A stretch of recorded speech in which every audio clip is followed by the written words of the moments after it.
everyone, a very good evening. You're watching The Money Show on ET Now. This is the show where we get you your daily dose and fundas of personal finance. I'm Mubina Kapasi. Let's tell you what we have lined up today on the show. It's that time of the year when we file our income tax returns. Yes, it's definitely very, very delayed. The Finance Minister, remember, has delayed or rather rescheduled the last date for filing your income tax returns. I think twice this year. It's supposed to be 31st of July. She postponed it to the 30th of September and now, of course, the 31st of December. But this is definitely going to be the last date. I don't foresee any more delays. And any which ways, it's better for all of you to avoid that last minute rush and ensure you file your income tax return in time. So we'll be talking about the whole return filing process, the documents that you will need. Of course, the entire process is going to be online. And additionally, there are a couple of changes as well that have been introduced in this income tax form. What are these changes? Will it involve more disclosures on your part? Well, stay tuned to ET Now and The Money Show and you will know all of that. And of course, as always, we will be answering your questions and queries as well. So do write them into us on The Money Show at etnow.tv. And later on the show, we'll be talking about buying homes. In the last couple of months, there's been quite a surge in real estate sales. More and more people are taking advantage of not just the low prices, but also the fact that developers are willing to dole out discounts and offers. It is a buyer's market, so they are ready to, come to agreed upon price, especially from the buyer's point of view. But what's also adding the boost is the fact that home loan rates are at rock bottom. Multi-year lows is what we are talking about. But is it necessary that you may get the home loan at the interest rate that you see advertised everywhere, which is as low as 6.75%? We'll be talking to the consumer head of Kotak Mahindra Bank on how you can get a low home loan rate. What is it that the bank looks at when they consider giving a loan to an individual? So it's an action-packed day right here on The Money Show. First up, let's introduce our very first guest on taxation, Preeti Khurana, the Chief Editor with Clear Tax. Preeti, hi, good evening. Thank you for joining us today on ET Now. I see very interesting ads of Clear Tax talking about how easy it is to file your income tax returns. And of course, there's no reason why people should delay it. Even though the last date is the 31st of December, it's best you file off your returns, in the coming days. So let's start off first with, just a brief overview of the process and why the whole procedure of filing an income tax return should not be as daunting as it really sounds. Right. So when you start to file your tax returns, I think very, very essential, as we all know, is definitely your PAN number and your Aadhaar card number. So that's something that you can't get started with. So have your PAN number handy and your Aadhaar card number. Now, if you're salaried, like most of the taxpayers who file tax returns are salaried, so I'm going to talk about those. If you're salaried, then the basic document that you require to file your tax returns is definitely your Form 16. Now, this is a sort of a certificate that your employer gives to you, which has information about all the salary that has been paid to you, the breakup of salary, the tax that has been deducted and all the deductions that you have claimed through your employer. So very, very important to have this document. It's better you have this document in a PDF format because several websites like ClearTax allow you to upload this form and file your tax returns. So get this in a PDF format. That's the first one. The second essential document will be your Form 26AS. Now, Form 26AS has all the information that belongs to your PAN number, which relates to either TDS deducted or TCS collected from you, if you've bought or sold properties, or if you have fixed deposits where you have earned an interest income, your salary TDS. Just every single entry that belongs to taxes is going to be in this form, and very, very important to have this form handy when you're filing your tax returns. If you have any, sort of tax that you self-deposited, that you calculated and went and paid to the government, even that information is available in this form. So therefore, very, very critical to have these two forms with you. And then rest of it, based on what kind of income you have, if you have house property income or if you're claiming deduction for a home loan, then you'll need an interest certificate from your banker. if you have interest income or other income, say you've earned certain incomes because you are a bondholder and you received interest, or you have bank accounts where you have savings account interest. So you need to report that. And also a very, very important aspect is your capital gains. So if you are someone who deals in equity shares, or you have mutual funds, any kind of buying or selling that takes place, if you sell, not buying, but when you sell your equity shares, mutual funds, debt mutual funds, any kind of capital assets, you have to report them in your tax returns. So these are some critical aspects. If you want to claim all your deductions, then make sure you have all the related proofs handy with you so that you can input the correct values. And I think with all of this basic documentation, you will definitely succeed at reporting all your incomes in your tax return form.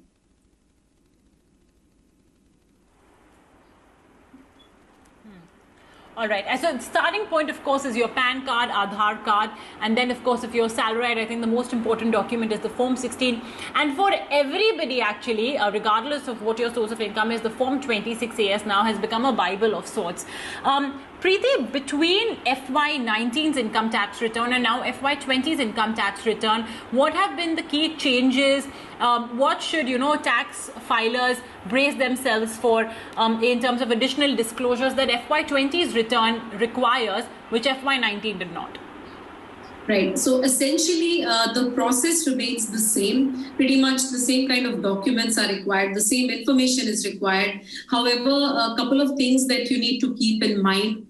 Firstly, if you've sold any equity shares or equity mutual funds which were bought before the date of 31st January 2018, then there is a separate kind of reporting required for those equity shares, because in the budget of 2018, the finance minister had announced that capital gains, long-term capital gains on equity shares or equity mutual funds will become taxable where the total gain exceeds rupees 1 lakh. So and this was applicable, effective the date of announcement, from the next financial year. However, they had grandfathered the gains, which means that if you had any gains up till the 31st of January 2018, you're protected from paying taxes on those gains until the 31st of January. After which the new clause would become applicable from the next financial year. Therefore, anybody who has sold such kind of equity shares or equity mutual funds in the financial year 1920, they will have to do some additional disclosures.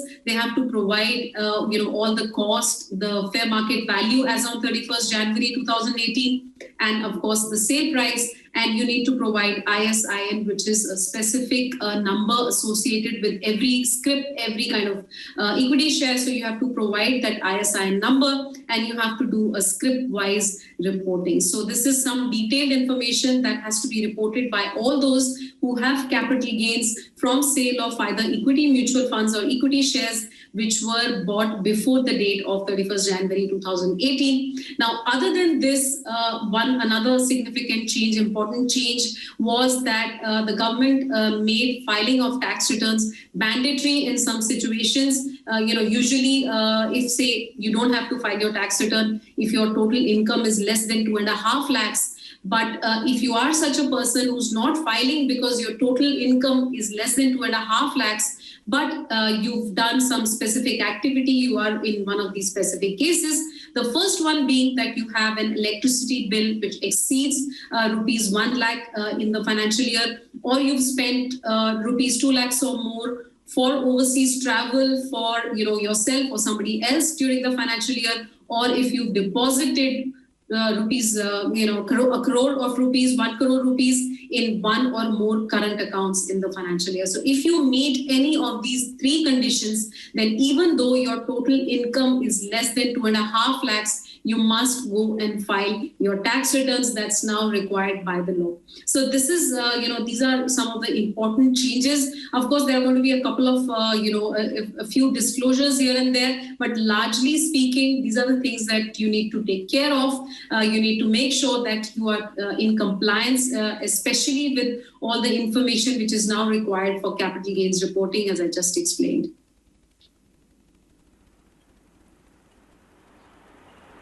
Okay, just to get in a check on why it's important for people to file their income tax returns, and in which cases is it okay for individuals to not file their income tax returns. Preeti, what would be the repercussion if I don't file my FY20 return? Right. So firstly, let's talk about, who should file their tax returns. So if your total income for a particular financial year that begins on the 1st of April and ends on 31st March, exceeds rupees 2.5 lakhs. Now, when we say total income, what we mean is that you sum up all the incomes that you earn and do not exclude deductions right now, right? So whatever deductions you want to claim, say 80C or 80D, those have to be done through the mechanism of filing your tax return. So just consider your total taxable income. If that exceeds 2.5 lakhs, please go and file your tax returns. If you faced a situation where somebody has deducted TDS on your income while your income was not taxable, then the only way you can claim a refund is by filing your tax returns. Another situation is when you are a resident of India as per the Income Tax Act, you qualify as a tax resident, and if you own any foreign assets, you have foreign bank accounts, and your total income is within 2.5 lakhs, still you must mandatorily file your tax return. It's important for all taxpayers to report their foreign assets. So these are the mandatory situations. Now, if your total income, say you have some interest income and you have some other income and it does not exceed 2 lakhs or 2.5 lakhs, that's when you don't file a return. And 2.5 lakh applies to those who are up to 60 years of age. But if you are between 60 to 80 years, then that limit is 3 lakhs. And those who are more than 80 years of age, the limit is 5 lakhs. So those are the limits when you consider your total income. And when you don't file a tax return, of course, it comes with consequences. There is a penalty that applies, and that penalty is rupees 10,000 if you don't file by 31st of December, because that's the revised date, and returns filed after 31st of December until the 31st of March 2021 will attract a penalty of rupees 10,000. However, those who have total income of up to rupees 5 lakhs, they will not pay penalty of more than rupees 1,000. So that's on the financial impact of not filing of tax returns. But filing your tax return is critical if you're looking to get visas, or if you're seeking a home loan, then your bank may require your past tax returns, and it's an essential financial document, and it's important to do this. And definitely the third and the most important is that it's your duty as a taxpayer to go and file your taxes and report your income to the government, and make sure that whatever taxes are due from you have been accurately calculated and paid by you.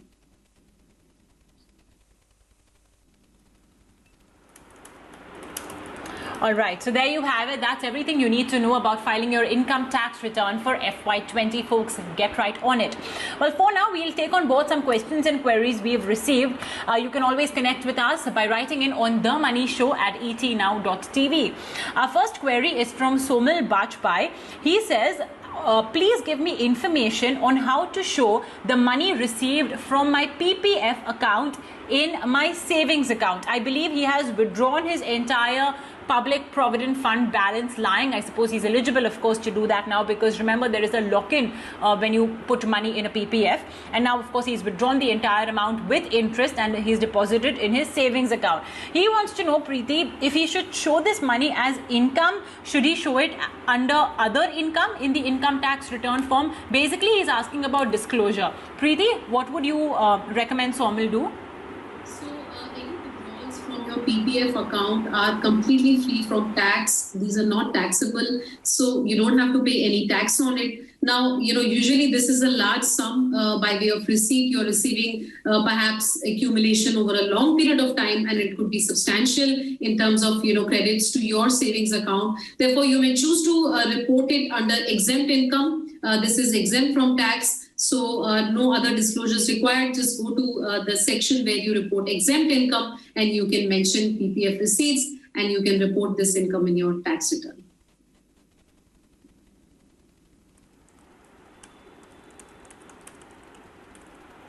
All right. So that's, of course, Preeti's recommendation. It's definitely going to be a big amount. And, Somal's question is a very valid one. I hope, of course, it's going to benefit all of the individuals watching. Perhaps many of you will be older as well, because like I mentioned, you have a lock-in of 15 years in a PPF. Okay, very interesting. Another question from Shivakumar Burli. He asks, when we redeem money or switch from bond funds to equity, how can one calculate the capital gains? Preeti, how would you ask Shivakumar to assess the money he's earned, or the profit he's earned rather?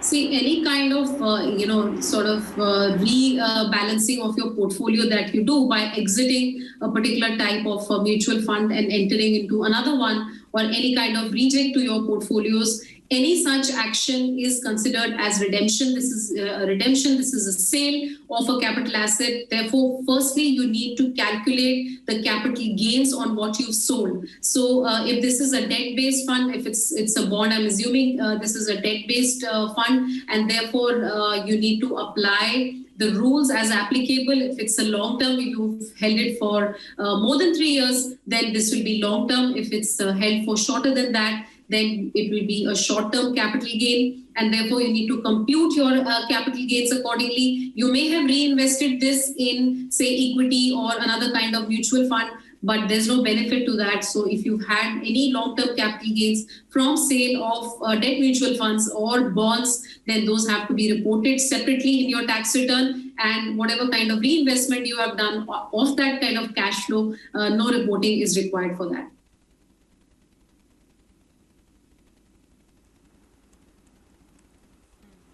All right. Well, that's, of course, the view coming in on switching over from bond funds to equity funds, and how you essentially report, where the Form 26A, would give those capital gains details as well. Well, on that note, unfortunately, that's all the time we have. So, Preeti, we'll let you go on that note. Many thanks for joining us today on this all-important session on filing of income tax returns. And I hope that a lot of you get right onto it, because it doesn't make sense waiting till the last minute. There may be certain new disclosures. And by the way, there are new disclosures that your income tax return will ask for. It's not going to be the same as it was in these last couple of years, so you may need some time to accumulate all of those documents, and that's why we recommend get right to it. And I hope this interview acts as a good guidance. You can always catch the entire interview on ET Now's YouTube channel under the Money Show playlist.